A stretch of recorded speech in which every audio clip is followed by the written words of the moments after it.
La Oumma de YouTube, que la paix soit sur vous. Aujourd'hui, je vous propose de parler d'éducation sexuelle. Et c'est un sujet sensible. J'ai donc décidé de me faire accompagner par un spécialiste pour aborder la question. Je suis donc accompagné de Ali Habibi, thérapeute de couple et de famille, et également sexothérapeute. Donc restez avec moi, à tout de suite.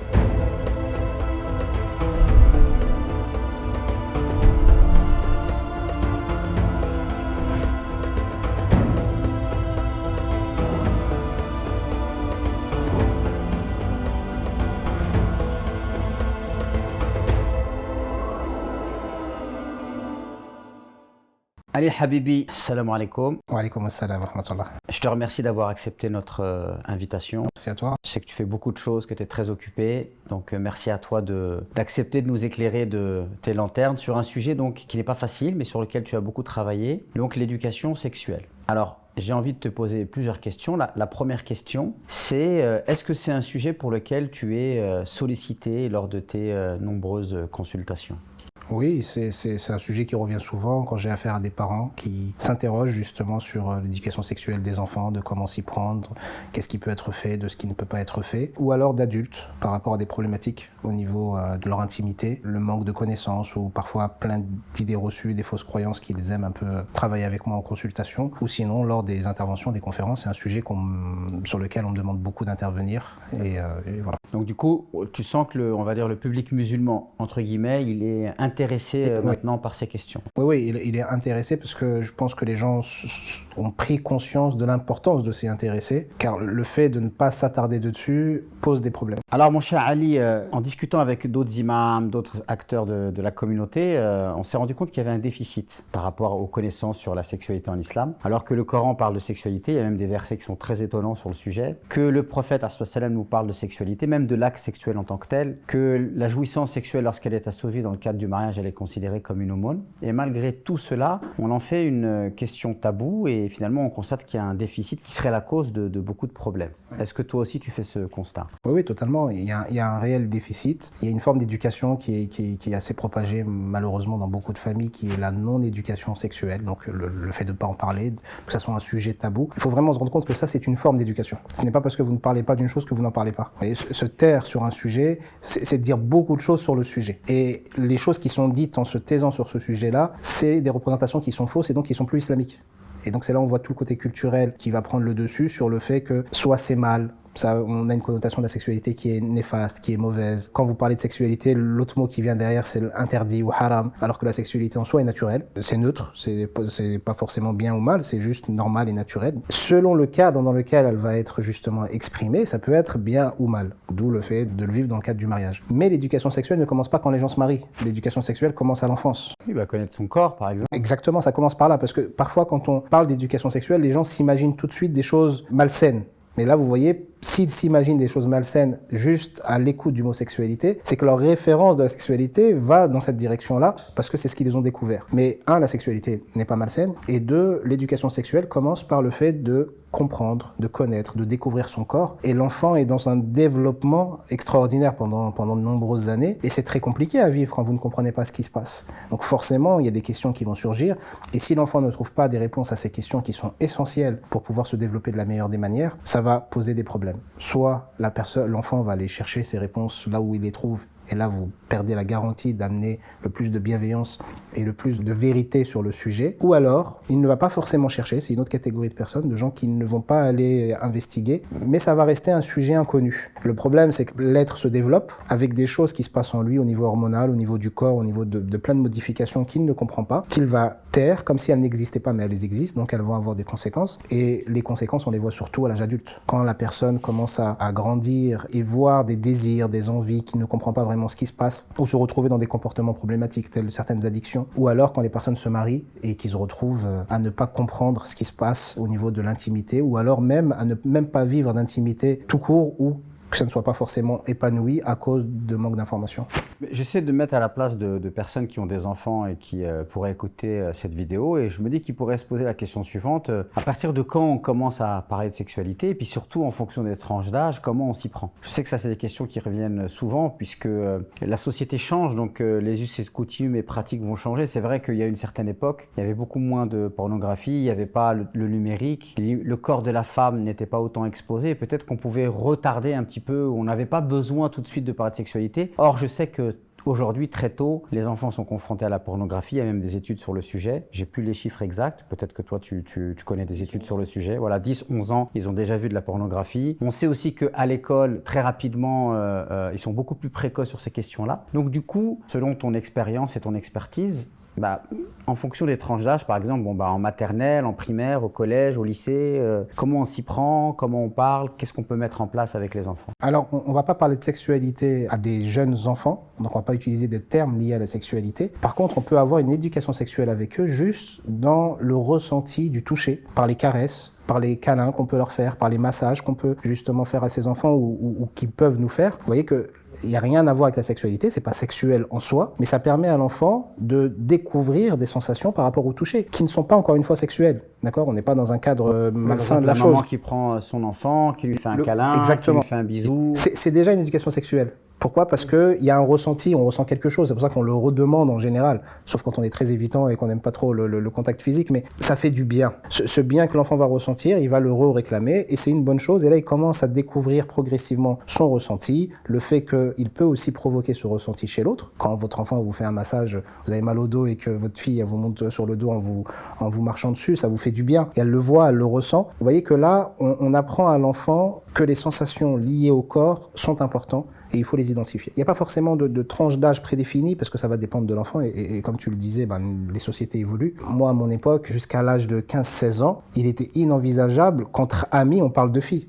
C'était honteux. Ceux qui avaient des copines se cachaient et on parlait que de foot et on faisait que de rigoler. Aujourd'hui, il y a 10 ans, certains ont déjà eu des relations sexuelles. Vous voyez, donc il y a quand même une évolution, si on peut appeler ça une évolution, qui s'est produite.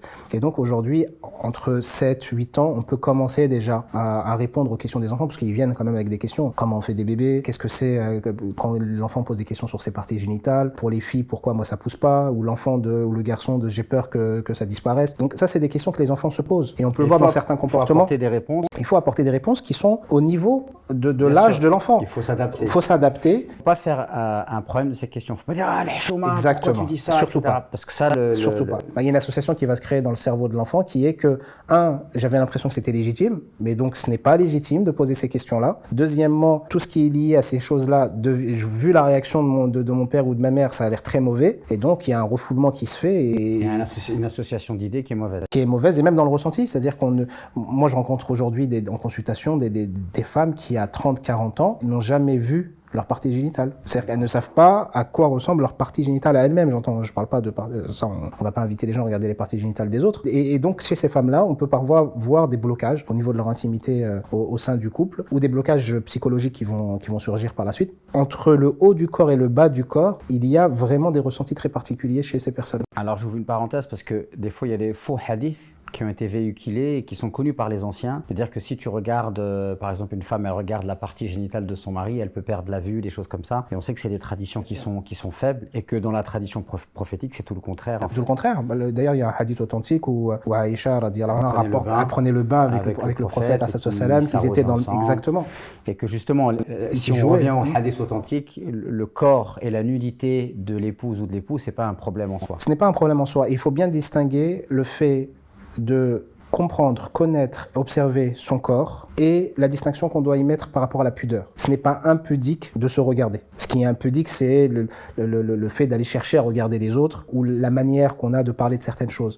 Mais le fait de parler de sexualité, c'est pas impudique. C'est la manière dont on va le traiter qui peut être pudique ou non. Et donc, c'est important d'en parler. Alors, on peut peut-être ajouter, je ne sais pas si tu connais, il me semble que tu connais la personne, une femme qui a écrit un livre pour parler de sexualité aux enfants. Je crois que son pseudo, c'est Amira Nassi. Amira Nassi. Oui, je la connais très bien. Qui a écrit un livre. Son livre est excellent. Qui est excellent. Et en fait, je pense que c'est bien pour les primaires. Alors, son livre est destiné aux 8-9 ans. Voilà. Donc c'est les 8-9 ans. Il est très bien fait. Elle en parle avec beaucoup d'intelligence, beaucoup de pédagogie. Il y a énormément de pudeur et ça répond à toutes les questions que l'enfant peut se poser à cet âge-là.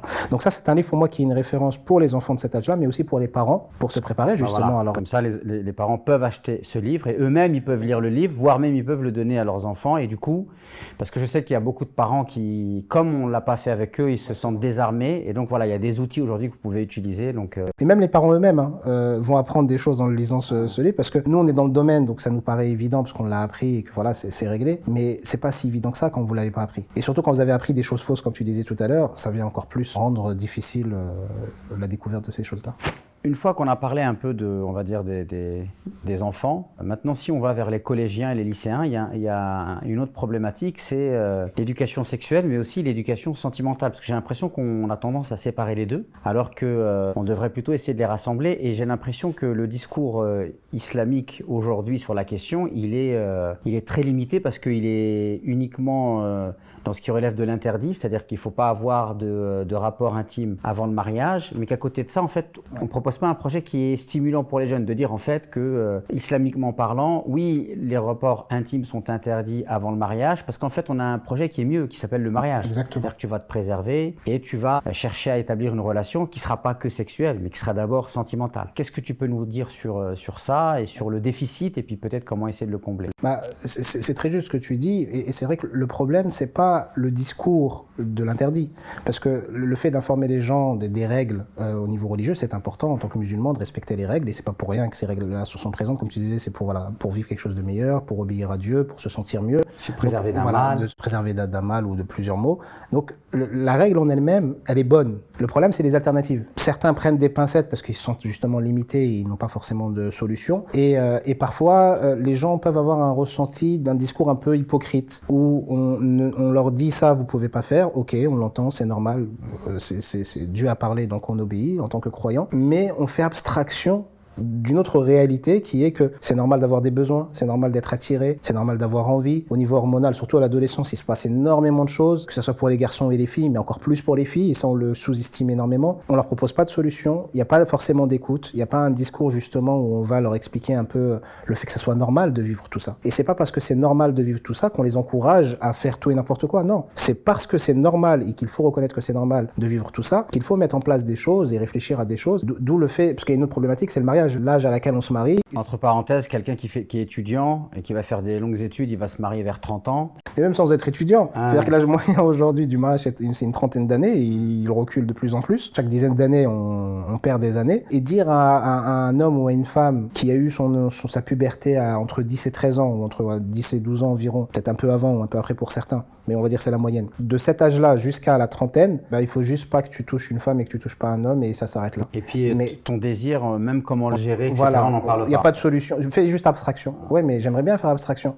Le problème, c'est que c'est pas moi qui décide. Le problème, c'est qu'au niveau hormonal, il se passe des choses et je contrôle pas mes hormones. Le problème, c'est qu'en plus de ça, on vit dans une société hyper sexualisée qui fait que tout nous renvoie à la sexualité. Donc même s'il n'y avait pas cette société hyper sexualisée, ça aurait été très compliqué de gérer. Faire comme si pendant une vingtaine d'années, il va rien se passer et la personne elle va très bien vivre sa vie et on comprend pas pourquoi elle est pas bien. Là, il y a un réel problème. Ouais, comment gérer ses pulsions, le désir. Exactement. Le fait aussi parfois de faciliter le mariage pour les jeunes, parce que certains, par exemple, je parlais le cas de l'étudiant, mais on peut très bien imaginer qu'une femme fasse ses études, qu'un homme fasse ses études et qu'on leur facilite le mariage et qu'ils restent chez leurs parents respectifs. Exactement. Et donc du coup, ça demande de faire bousculer des choses sur le plan culturel, c'est-à-dire qu'on accepte que, par exemple, le gendre vienne dormir à la maison et qu'en fait c'est sain et c'est naturel. Exactement. Et il n'y a pas de mal. Et au contraire, on les aide comme ça. C'est-à-dire qu'il faut vraiment se rendre compte, et parce que des fois, en tant que parents, on oublie qu'on a été nous-mêmes ados ou jeunes adultes, et on oublie les difficultés que nos enfants peuvent vivre. C'est extrêmement difficile, et plus on avance justement dans le temps, et plus c'est compliqué à gérer. Et c'est pour ça qu'il faut faciliter au maximum. Moi, j'encourage grandement aux personnes d'aider les jeunes à se marier et de trouver des solutions, comme tu le disais. Vous n'avez pas suffisamment pour vivre dans votre appartement par vos frais, c'est pas grave. Mariez-vous. Et vous pouvez vivre chez un des parents ou dans une chambre étudiant. Si vous êtes étudiant, ça coûte pas très cher une chambre étudiant. Vous avez des chambres étudiants qui sont adaptées maintenant pour les couples, etc. Et c'est d'aider ces jeunes gens à être ensemble et à construire leur vie par la suite. Mais on a tellement peur du divorce et l'idée que pour se marier, il faut remplir toutes ces cases-là et toutes ces conditions-là, sinon c'est pas possible. On a tellement bloqué le sujet que ça rend la tâche très difficile. Il faut faciliter au maximum. Responsabiliser, accompagner, aider, offrir des outils aux gens et leur faciliter les choses au maximum. Ça devrait être simple et facile. facile. Alors Ali, donc on a parlé des enfants, collégiens, lycéens. Maintenant, on peut parler des jeunes musulmans et musulmanes qui souhaitent se marier. Et on constate un fléau, c'est que tu as une différence de perception sur le péché de la fornication pour l'homme et pour la femme. Alors qu'on sait que, islamiquement parlant, ce péché-là est aussi grave pour l'homme qu'il l'est pour la femme. Et il n'y a pas de distinction à faire. Or, on a l'impression que si un homme arrive au mariage avec de l'expérience, on va dire que c'est de l'expérience, alors que si c'est une femme, on a l'impression que ça y est, elle a raté sa vie et que voilà, elle a perdu sa pureté et que donc elle vaut plus rien sur le marché du mariage entre guillemets, alors qu'on sait que le prophète a eu plusieurs épouses et que la seule qui était vierge, c'était Aïcha radiyallahu anha. Il n'a pas fait de la virginité un idéal absolu. Comme souvent, malheureusement, et en tout temps, et presque dans toutes les civilisations, les femmes morfent pas mal en termes d'injustice. Dans presque tous les domaines, et les femmes subissent toujours énormément d'injustice. Notamment donc sur ce sujet-là, où, comme tu l'as bien dit, il n'y a pas de distinction de genre ou de sexe en termes de gravité de l'acte. Ça fait partie des péchés qu'il faut éviter absolument, que ce soit un homme ou une femme. Maintenant, pour ceux qui n'ont pas pu l'éviter et qui se sont repentis, et voilà, l'histoire elle est réglée, ils se sont repentis, c'est entre eux et leur Seigneur, il y a une différence de traitement où soit les garçons, c'est pas grave, on ne dit rien, ou alors même on valorise parfois, et on dit que c'est de l'expérience ou que ça peut être bénéfique. Et pour les filles, c'est la grande catastrophe, toute leur vie est foutue, elles sont plus mariables ou elles ne sont plus respectables. Et là, il faut vraiment faire attention. J'avais donné il y a très longtemps un cours dans une mosquée sur ce sujet-là, et je me rappelle qu'il y avait un monsieur d'un certain âge qui était venu me voir à la fin du cours, qui venait à peu près de la même région que moi au Maroc, et qui me dit, Ouldi, je t'aime beaucoup, mais je suis pas d'accord avec toi sur ça. et je lui dis, pourquoi Amé, pourquoi, donc tonton, sur quoi tu n'es pas d'accord? Il me dit, t'as dit, voilà, il faut que ça soit pareil, il faut traiter les garçons et les filles de la même manière, Je lui dis, ouais, en quoi t'es pas d'accord? Et il me dit, c'est pas pareil. Je lui dis, si, c'est pareil. Il me dit, non, c'est pas pareil, parce que une fille, ça se voit. Et un garçon, ça se voit pas. Et là, je me suis rendu compte qu'il alimentait une injustice par rapport à une fausse croyance. Pourquoi c'est une fausse croyance? Une femme sur deux ne saigne pas lors de ses premiers rapports. Ce qui signifie qu'on ne peut pas prouver scientifiquement qu'une femme est vierge ou non. Comme on ne peut pas prouver qu'un homme est vierge ou non. Donc cette idée reçue que les hommes, ça se voit pas, donc on ferme les yeux, c'est pas grave, et les filles, ça se voit, donc il faut vraiment faire attention, elle est basée sur rien. C'est-à-dire que c'est faux. D'où les abominations de tout ce qui est lié au drap, les histoires de drap, etc. La deuxième des choses, c'est cette idée que on veut protéger tellement la femme. Donc il y a une intention qui est pure à la base. La femme est très importante, elle est très pure, il faut la préserver, il faut la protéger, mais les garçons, ils sont pas purs et importants. Donc sous prétexte de vouloir protéger un être, vous allez mal vous comporter avec, et sous prétexte que l'autre, il n'est pas de temps à protéger parce que voilà, c'est pas si important, et ben on va soi-disant le bichonner et essayer de bien se comporter avec lui. Mais en fait, on est injuste avec les deux en faisant ça. On est injuste avec les filles en se comportant mal avec elles ou en les jugeant d'une mauvaise manière, et on est injuste aussi avec les garçons en ne disant rien ou en les laissant faire ou même en valorisant ce qu'il faut. Donc je pense qu'il faut vraiment déconstruire cette idée qu'il y a une différence entre les deux. Et par rapport donc à ceux qui se marient, si c'est vraiment important pour eux d'être avec quelqu'un qui s'est préservé, qu'ils le disent ouvertement. Et l'autre personne, et ça c'est un conseil que je donne, parce qu'on me pose souvent la question de comment faire pour dire que c'est important, pour savoir ou pour dire si je le suis ou pas, alors que j'ai pas envie d'en parler parce que c'est sensible, parce que ça m'appartient, etc. Il y a une solution qui est très simple. Vous le mettez sur la table lors des discussions, pas le vécu que vous avez eu, mais vous posez la question à l'autre de l'importance que ça a pour lui ou pour elle. Est-ce que pour toi c'est super important? Ah oui, pour moi c'est primordial, c'est une condition. Ok, d'accord, je prends toi, c'est un peu, bah pareil, je suis d'accord avec toi, etc. On parle d'autre chose, et si la personne l'a vécu, de pas donner suite, parce qu'elle sait que ça va être éliminatoire dans la relation, mais elle n'a pas dévoilé ce qui s'est passé. C'est très important. Donc voilà, il faut en parler, mais d'une manière un peu subtile, sans forcément révéler ce qui s'est passé. Mais de montrer que c'est important, ou de poser la question de voir si c'est important. Pour ceux pour qui c'est important, je leur conseille de faire ça. Et pour les autres, c'est juste d'accepter la personne telle qu'elle est. Quel que soit son passé. De ne pas juger. Vous ne jugez pas, vous n'êtes pas forcément meilleur que la personne, quelles que soient les choses qu'elle a pu faire. Vous avez pu faire des choses différentes, qui sont peut-être pires aux yeux de Dieu, et qui vous ont pas forcément rendu moins bien. Peut-être que ça vous a aidé, vous, à être celui que vous êtes aujourd'hui. Et d'aller dans une idée de construction avec la personne qui est en face de vous. Et quel que soit le passé qu'elle peut avoir, de voir de quelle manière vous pouvez vous entraider pour aller de l'avant ensemble.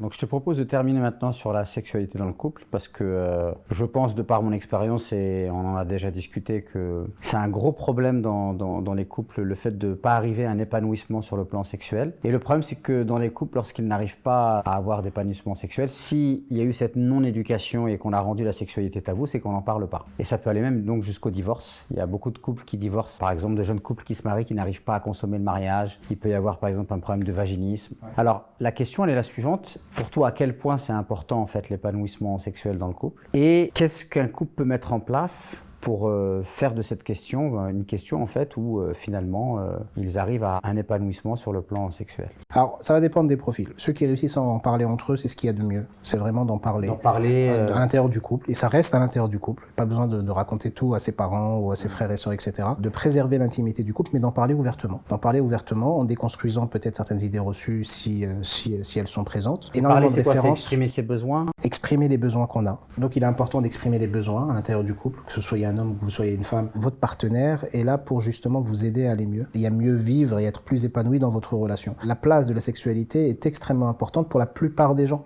Alors, vous avez des gens qui ont peu de besoins ou pas beaucoup de besoins, pour qui ça n'aura pas beaucoup d'importance. Mais ces gens-là, ce qui ne sera pas forcément très important pour eux, c'est peut-être l'acte lui-même, mais ça sera il sera quand même très important pour eux d'avoir une excellente relation avec leur partenaire, d'échanger des câlins, d'être rassuré, d'être réconforté, et tout ça, ça fait partie de l'intimité. La sexualité n'est pas juste l'acte sexuel en lui-même, ou alors on pourrait dire que l'acte sexuel ne résume pas la sexualité. La sexualité, c'est aussi toute la relation que vous pouvez avoir, toute la relation affective. Voilà, c'est toute l'affection, l'empathie que vous pouvez avoir, les preuves d'amour que vous pouvez justement montrer à l'autre, le fait d'être là pour l'autre et pour répondre à ses besoins de la meilleure manière possible, selon les capacités et les possibilités que vous avez. Ali, barakallahu fik pour ces précieuses informations et la qualité de cet échange. Je rappelle que tu as une plateforme de formation et notamment tu as une formation sur l'éducation des enfants de manière générale dans laquelle il y a un module sur l'éducation sexuelle des enfants. Exactement. Et donc on vous met un lien en barre d'infos pour toutes les personnes qui veulent suivre cette formation que je vous recommande fortement. Merci de nous avoir suivis. J'espère que cette vidéo vous sera profitable. N'hésitez surtout pas à la partager pour vous associer avec moi à la diffusion de la bonne parole et je vous dis à très vite pour de nouvelles vidéos.